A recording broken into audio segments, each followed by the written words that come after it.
We are heading into week 7 of the fantasy football season, so let's take a look at 5 moves to make in Dynasty. Move number 1, we are going back and we are adding Sean Tucker. If you have followed this channel for at least the last year, you know how insanely happy this makes me to say, this makes Addison.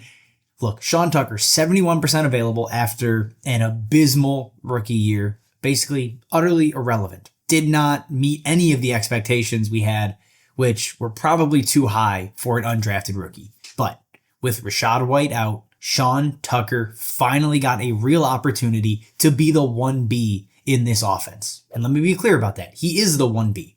Bucky Irving is the guy. Sean Tucker's last drive maybe skewed those opportunities, a fair amount, but that game was out of hand and Sean Tucker was really in cleanup duty to close out the game. But he was still involved throughout the game, just again, not as the lead back. 192 yards, 17 opportunities, 2 touchdowns. He did it on the ground. He did it through the air.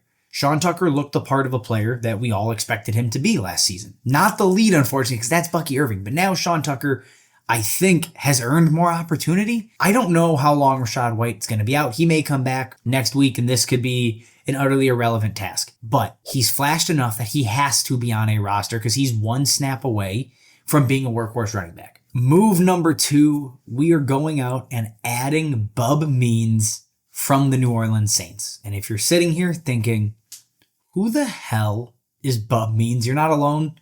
I think most people on Twitter were surprised that Bub Means was even semi-relevant at all this season. If you're unfamiliar, 5th round rookie from Pitt, started his career at Tennessee Tech, so he's kind of bounced around in college, landed with the Saints, and coming into this week had 1 target. 1. Wasn't relevant, wasn't important, didn't need to know his name. He explodes onto the scene in week 6 with Chris Olave picking up a concussion and going out. Also, I think a part of this has to do with him and Spencer Rattler having chemistry from training camp because, look, Bub Means has not been working with the ones. He's been working with Spencer Rattler. And you saw that connection come through right away. 8 targets, 20% target share, finished as wide receiver 19 on the week. Now, I'm not saying Bub Means is a weekly starter.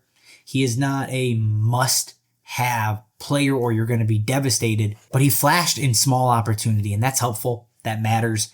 So Bub Means out there basically in 100% of leagues. Go roster him now as an end-of-bench stash should Chris Olave miss any more time. Move number 3, add Jameis Winston. And yes, I know Stefanski came out and said Deshaun Watson is our quarterback. He's the starter. We believe in him. That cannot last for that much longer. They are, the worst passing offense I think I've ever watched, at least in the last 10 years. Deshaun Watson is not Deshaun Watson of old. He's not even close. He is a shell of himself. His 17-game pace right now, for a player that has played basically every single snap through 6 games, 2,890 passing yards, 14 touchdowns, 8 interceptions. It's mean to Myles Garrett. It's mean to everybody on the offensive line, Amari Cooper, all of these other players that are actually going out and playing their hardest and deserve to be on a football field. And I think right now, Stefanski probably has his hands tied. I think he's generally a good coach, and I guarantee you Jimmy Haslam up top is saying, no, we're sticking with Deshaun Watson. We made our bet. But at some point, you have to pull the trigger. So I'm just want to get ahead of it. Jameis Winston in super flex leagues needs to be rostered. No ifs, ands, or buts about it. So I think that is the move here. Go ahead, get ahead of it before he gets benched. Move number 4, I am shopping Jaxon Smith-Njigba, especially if I'm a contending roster. Jaxon Smith-Njigba is still in a 3-man wide receiver room. So his, maybe not true breakout isn't all of that shocking. But basically we're seeing him as the same kind of guy he was last year. Last year he puts up a mid 17% target share.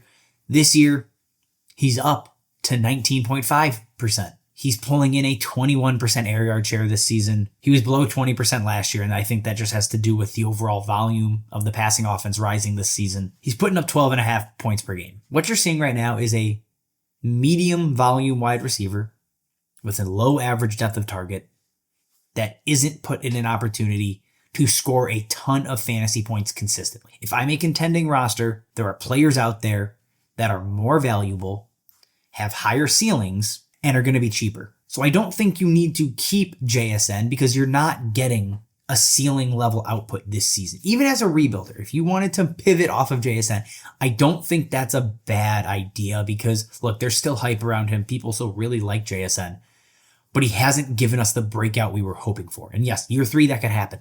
But at some point, it gets really, really hard to buy in because if you're looking at his 17-game pace, I mean, it's uninspiring.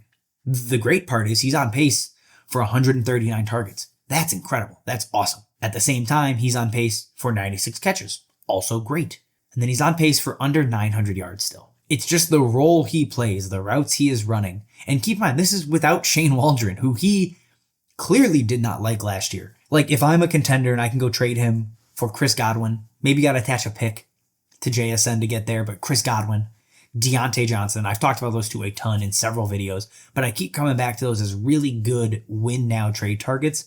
And going off of JSN as somebody that's going to produce at a higher clip than he is, at least for this season, I think those are two really good guys to go and look at. And move number 5, we're going to buy low on George Pickens. And again, if you've watched this channel for a long time, you know I like George Pickens coming out of college. Did not like him after his rookie year. Wasn't super high on him coming into this season. Technically, with the production, right? 9.9 points per game. Fading George Pickens has been the correct move. But if we actually dig in past just the actual production, the metrics, the usage are fantastic. And I think there's a lot of room for growth for George Pickens over the rest of the season. Things just have to break his way. The usage is elite. I mean, it's the role you want for a number 1 wide receiver. 27.5% target share, 42% air yard share. The problem is they're not throwing a ton, and they're not completing a lot of those passes.